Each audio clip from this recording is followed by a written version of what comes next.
নমস্কাৰ বন্ধু বান্ধৱীসকল আৰু সমূহ অসমবাসী ৰাইজ, স্বাগতম জনাইছোঁ আমাৰ এই চেনেললৈ। আজি আপোনালোকৰ মাজত আলোচনা কৰিবলৈ আগবাঢ়িছোঁ মহাভাৰতৰ বিষয়ে।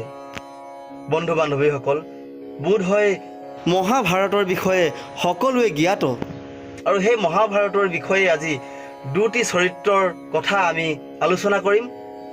আৰু ইতিমধ্যে আপোনালোকে ওপৰৰ ফটোখনৰ পৰা জানিব পাৰিছে নিশ্চয়, আচলতে মাতৃ কুন্তি কি চৰিত্ৰৰ এগৰাকী নাৰী আছিল। প্ৰকৃততেই কি ঘটিছিল মাতৃ কুন্তিৰ জীৱনত? মাতৃ কুন্তিৰ কি ভুলৰ বাবে এজন মহাৰথী কৰ্ণ জন্ম ল'ব লগা হৈছিল, যাৰ পিতৃ মাতৃ পৰিচয় নেপালে অন্তিম সময়লৈকে? তাৰে বিষয়ে আমি বৃত্তান্তভাৱে আলোচনা কৰিম।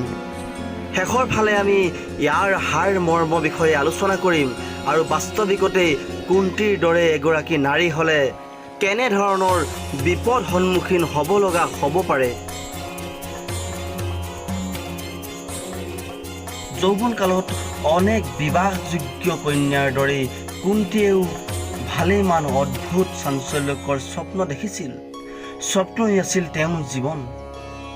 তেওঁৰ আচলতে যিজন সৰ্বশ্ৰেষ্ঠ, যিজন ৰূপত আৰু গুণত অদ্বিতীয়, তেওঁকেই স্বামী ৰূপে পোৱাৰ সুদীৰ্ঘ স্বপ্ন দেখিছিল। তেওঁৰ একোৰে অভাৱ নাছিল। ৰাজকন্যা, সৌন্দৰ্যত অসাধাৰণ আৰু বুদ্ধিত অতুলনীয়, কিন্তু তেওঁ আছিল আপোচবিহীন আৰু নিজৰ কৰ্মসিদ্ধিৰ ক্ষেত্ৰত আছিল নিৰ্মম।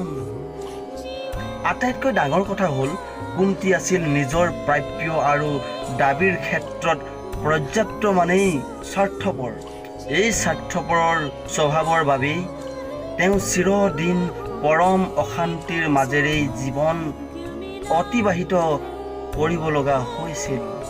ঋষি দুৰ্বাসা সেই সময়ৰ সেইসকল মহাপ্ৰয়াণৰ শ্ৰেণীৰ, যাৰ অগ্নিসম ক্ৰোধ মুহূৰ্ততেই মধুৰ হাঁহিৰ পৰিণত হ'ব পাৰে। কোনো এক বিষয়ে উদ্গৃত ক্ৰোধ যি চিৰদিন নিজৰ মনত সজাগ কৰি ৰাখে।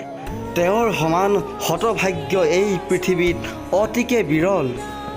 ক্ৰোধ হ'ল মানুহৰ জীৱনৰ কোনো বিজুলী চমকৰ দৰে। তাৰ চমক কিন্তু প্ৰধানতেই শূন্য। সুৰসী কুন্তিয়ে সেই দুৰ্বাসা ঋষিকো বৰ্ষৱৰ্তী কৰিছিল বহুদিন ধৰি পূজা বন্দনা আৰাধনাৰে। ঋষিৰ সঘনেই ক্ৰোধাংগিনময় মুখমণ্ডলত প্ৰকাশ পালে তৃপ্তি স্নেহৰ মনোৰম হাঁহি। কুন্তিক তেওঁ বৰ প্ৰাৰ্থনা কৰিবলৈ ক'লে। ঋষিমুনিয়ে যেতিয়া শিষ্যৰ প্ৰাৰ্থনাত সন্তুষ্ট হয়, তেতিয়া বৰদানেই হ'ল সেই জীৱনকালৰ এক আলোসন্ধানী ঘটনা। কিন্তু বৰ আৰু অভিশাপ দুয়োটাই সমানেই বিষাক্ত হয়। কাৰোবাৰ ভাগ্যত বৰ আৰু কাৰোবাৰ ভাগ্যত অভিশাপ। পিতামহ ভীষ্মদেৱৰ কথাকেই মন কৰকচোন বাৰু।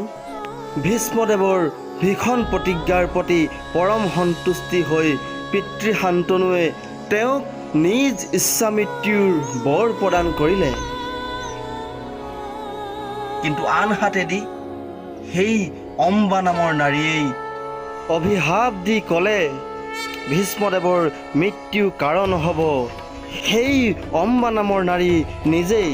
কুন্তিয়ে বৰ বিচৰাটোৱেই এক আমোক প্ৰমাণ নহয়নে যে কুন্তি ঋষি বন্দনা সম্পূৰ্ণভাৱে স্বাৰ্থবিহীন নাছিল। সামান্যতম স্বাৰ্থ জড়িত হ'লেই বৰদান এই সকলোবোৰ মহিমা বিগত হয়। প্ৰকৃত বৰ অথবা দান হ'ল সেইটোৱেই যিদৰে তেওঁ হয় কামনাবিহীন, আৰু যি গ্ৰহণ কৰে তেওঁৱেই হয় নিষ্কামী। কুন্তিয়ে সেই ঋষিৰ আৰাধনাৰ লগত মিশ্ৰণ কৰিলে বাসনা। গতিকে সেই নাৰীয়ে জীৱনত শান্তি পোৱা আশা বৃথা। অৱশেষত দেৱী কুন্তিয়ে সেই ঋষিৰ ওচৰত বৰ প্ৰাৰ্থনা কৰিলে এনেদৰে: পৃথিৱীৰ সৰ্বশ্ৰেষ্ঠজনক মই মোৰ স্বামী হিচাপে পাবলৈ আশা কৰোঁ। কুন্তীৰ মুখৰ পৰা উচ্চাৰিত হ'ল সেইটো শব্দই হ'ল ব্ৰহ্ম। কুন্তীয়ে কিন্তু স্বপ্নৰ বিভুৰতাৰ মাজত সেই বৰ প্ৰাৰ্থনা কৰিছিল। সেই যৌৱন বয়সত সেই বৰ লাভৰ প্ৰকৃত তাৎপৰ্য তেওঁ সম্ভৱ বুজিব পৰা নাছিল। ঋষিৰ মুখমণ্ডল তৃপ্তিৰে উপচি পৰিল। তেওঁ উচ্চাৰিত কৰিলে সেই এক বজ্ৰৰ দৰেই দৃঢ় শব্দ, তথাস্তু। এই তথাস্তু শব্দটো এফালে যেনেকৈ পবিত্ৰ আৰু ঐশ্বৰিক, ঠিক আনফালে ই তেনেকৈয়ে ভয়ংকৰ।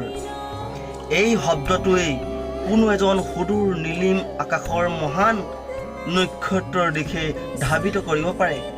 এই শব্দটোৱে আন এজনক আন হাতেদি অতল গহ্বৰৰ অন্তহীন অন্ধকাৰলৈ নিমজ্জিত কৰিব পাৰে। আটাইতকৈ আশ্চৰ্যজনক কথা হ'ল যে যি ঋষিয়েই সেই শব্দটো উচ্চাৰণ কৰিলে তেওঁ সেই শব্দৰ পৰিণতি লক্ষ্য কৰিবলৈ তাত পুনৰ আবিৰ্ভাৱ নহয়। তেওঁ আচলতে পিছলৈ ঘূৰি নাচায়েই। কৰ্ণৰ মাতৃ কুন্তীয়ে দুৰ্বাসাৰ সেই বৰ লাভ কৰি কেইদিনমানৰ স্বপ্ন আৰু কল্পনাৰ মাজত বিভোৰ হ'ল। মুনিৰ বৰ কি প্ৰকৃত স্বৰূপ হ'ব পাৰে তেওঁ সঠিকভাৱেই নিৰ্ণয় কৰিব নোৱাৰিলে। নিজৰ স্বাভাৱিক স্বাৰ্থপৰৰ স্বভাৱৰ বাবেই তেওঁ কাৰো লগত সেই বিষয়ে কথাও নাপাতিলে, আলোচনাও নকৰিলে। নিজৰ নিকটাত্মীয় কাকো সেই বৰৰ ৰহস্যৰ কথা নুসুধিলে। এদিন প্ৰভাতৰ প্ৰথম পোহৰতেই যেতিয়া সূৰ্যই বিস্তীৰ্ণ পূৰ্বাকাশত উজ্জ্বল কৰিছিল, তেতিয়া সেই তৰুণলৈ বহু সময় তন্ময়া বিভূৰতভাৱে চাই কুন্তীৰ স্বপ্নই বিশালতা লাভ কৰিলে। তেওঁ যিজনক মনৰ চকুৰ আগত নিজৰ অন্তৰৰ সৰ্বশ্ৰেষ্ঠ পুৰুষ হিচাপেই দেখিছিল, সেইজনেই এইবাৰ আচল চকুৰ সন্মুখত দেখিবলৈ পালে। সেই দেৱতা হ'ল সূৰ্য দেৱতা। জীৱনত যদি কাৰোবাক স্বামী হিচাপে বৰণ কৰিবলগীয়া হয় তেন্তে সেইজন হ'ব লাগিব সৰ্বশ্ৰেষ্ঠ। পৃথিৱীক যি নিজৰ জ্যোতিৰে জাতিষ্কাৰ কৰি থাকে সেইজনকেই কুন্তীয়ে মুনিৰ বৰৰ বলেৰেই সূৰ্যক বন্দনা কৰিলে। মুনি বৰৰ অমিতাভ প্ৰভাৱত কুন্তীৰ প্ৰাৰ্থনাত সন্তুষ্ট হৈ সূৰ্য দেৱতা পৃথিৱীলৈ নামি আহিল। তেতিয়া তেওঁলোকৰ কোনেও পিছলৈ উভতি চোৱা এক মুহূৰ্তও সময় নাছিল। সেই মিলন আছিল তেওঁলোকৰ বাবেই পবিত্ৰ, কিন্তু সমস্ত সমাজৰ বাবেই ভয়ংকৰ। কুন্তী আছিল অবিবাহিতা। সূৰ্য দেৱতাই অভয় দান কৰি ক'লে সেই মিলন গোপনীয় হৈ থাকিব, কিন্তু গোপন হৈ নাথাকিব। আৰু কৰ্ণই সেই সূৰ্য কুন্তীৰ পবিত্ৰ মিলনৰ সন্তান। যিহেতু সূৰ্যদেৱে বৰ দিব নোৱাৰে, গতিকে কুন্তী আৰু সূৰ্যৰ পবিত্ৰ মিলনৰ ৰহস্য কথা গোপন হৈ থাকিল। আৰু আনহাতে সন্তান গৰ্ভত ধাৰণ কৰি কুন্তীৰ সন্মুখত বিশাল ধাৰা বৃষ্টি কৰিলে ৰাজকীয় অভিজাত এখন ৰক্ষণশীল সমাজ আৰু নিজৰ নিকটাত্মীয়সকলে অবৈধ সন্তানৰ মাতৃয়ে কি জমৰ যান্ত্ৰণা ভোগ কৰিব লাগিব তাৰ কথা ভাবি কুন্তী ইমান আতংকগ্ৰস্ত হ'ল যে কেইদিনমানৰ ভিতৰতে তেওঁ যে 10 বছৰ বয়স বাঢ়ি গ'ল। এদিন সন্তানৰ জন্ম হ'ল। নিজৰ 2-এগৰাকী বৃদ্ধা পাৰিচাৰিকাৰ বাহিৰে সেই সংবাদ জানিবলৈ নেপালে আন কোনেও। সেই মুহূৰ্তত মাতৃ কুন্তীয়েই 2টা পন্থাৰ ভিতৰত মাত্ৰ এটাহে বাছি ল'ব পাৰিব। প্ৰথম সূৰ্যদেৱক স্বামিত্ব প্ৰত্যক্ষভাৱে স্বীকাৰ কৰি ৰাজভৱনৰ পৰা, সমাজৰ পৰা, নিকটাত্মীয়ৰ পৰা আঁতৰি সন্ন্যাসী জীৱন ধাৰণ কৰি কোনো ঋষিৰ আশ্ৰমত আশ্ৰয় লোৱা আৰু দ্বিতীয়টো হ'ল জন্ম মুহূৰ্ততেই সেই সন্তানক বিসৰ্জন দিয়া। কিন্তু কুন্তীৰ দৰে আত্মবিভোৰ নিজৰ শক্তি সামৰ্থ্য আৰু সৌন্দৰ্যৰ বিষয়ে সদায় জাগ্ৰত কিন্তু নাৰীয়ে ৰাজভৱনৰ বিলাসিতা অনন্ত আনন্দ ক্ষমতা আৰু বিশাল ভৱিষ্যত ত্যাগ কৰি সন্ন্যাসী হ'ব নোৱাৰে। ভাগ্যই সেই মহান সৌভাগ্যৰ পৰা তেওঁক বঞ্চিত কৰিলে।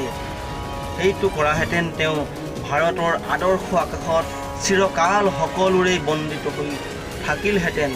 সূৰ্য দেৱতাৰ সন্তানৰ মাতৃ হোৱাৰ ঐশ্বৰিক সৌভাগ্যৰ পৰা নিজকেই বঞ্চিত কৰি তেওঁ যি সামান্য নাৰীৰ দৰে সেই সন্তানক তেওঁ বিসৰ্জন দিবলৈ কোনো এক শেষ ৰাতি যমুনাৰ পাৰলৈ ৰাজ কাৰেঙৰ পৰা ওলাই আহিল। নিজৰ গৰ্ভজাত সন্তানক দুৰ্ঘোৰ অন্ধকাৰময় ভৱিষ্যতৰ গৰ্ভত বিসৰ্জন দিলে তেওঁ। যমুনাৰ পানীত কৰ্ণক উটুৱাই দিলে। অন্যহাতে কৌৰৱ ৰজাৰ ৰথ নিৰ্মাতা অধিৰথৰ পত্নী ৰাধাই যমুনাৰ পানীত ব্ৰহ্ম মুহূৰ্ততেই স্নান কৰিবলৈ আহি দেখিলে সেই সদ্যজাত সন্তানক। কাণত কুণ্ডল আৰু দেখাত প্ৰতিভাৱান দেৱতাৰ বৰণৰ আৰু সেই দেৱতুল্য শিশুটিকেই অধিৰথ আৰু ৰাধাই নিজ পুত্ৰ হিচাপে লালন পালন কৰি ডাঙৰ দীঘল কৰিবলৈ আৰম্ভ কৰিলে। আৰু পৰৱৰ্তী পৰ্যায়ত তেওঁৱেই হ'ল মহাৰথী কৰ্ণ। এয়াই আছিল কুন্তীৰ জীৱনত ঘটি যোৱা এক বিশাল ৰহস্যৰ ঘটনা। দেৱী কুন্তীৰ জীৱনত ঘটি যোৱা এনে নিদাৰুণ কাহিনীয়েই বাস্তৱিকতে সম্ভৱ নহয় যদিও তুলনামূলকভাৱে ঘটি গৈছে বহুতো আৰু সামান্য ভুলৰ বাবে। কিন্তু আমাৰ জীৱনত উপলব্ধি প্ৰতিপন্ন কৰাবলৈ বাস্তৱিকতে মানৱ জীৱনত ঘটি যোৱা যিকোনো সময়তেই হওক বা যিকোনো সিদ্ধান্তই হওক বাক্য বচন সকলোবোৰ গঠনমূলক সিদ্ধান্ত লৈহে বাক্য প্ৰয়োগ কৰাটো অতি প্ৰয়োজন। কুন্তী দেৱীৰ সামান্য ভুলৰ বাবেই ঘূৰ যৌৱনকালৰ মোহাচ্ছন্ন হৈ সূৰ্য দেৱতাক নিজৰ স্বামী হিচাপে বৰণ কৰিবলৈ তেওঁ ঋষিৰ পৰা বৰ অভিলাষ কৰি যি ঘোৰ অপৰাধ কৰিলে, সেই অপৰাধৰ ফল তেওঁৰ জীৱনৰ অন্তিম কাললৈকে নিজ গৰ্ভজাত সন্তানক মাতৃ হিচাপে পৰিচয় দিব নোৱাৰিলে।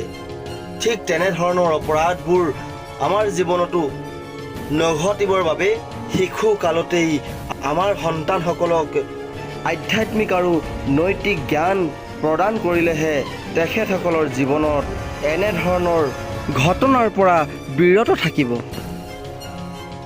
যদি ভিডিঅ'টো চাই ভাল লাগিলে তেন্তে লাইক এটা দি ভিডিঅ'টো শ্বেয়াৰ কৰি দিব আৰু লগতে চেনেলটো ছাবস্ক্ৰাইব কৰি কাষতে থকা বেলটো টিপি অল অপশ্যনটো ক্লিক কৰি দিব।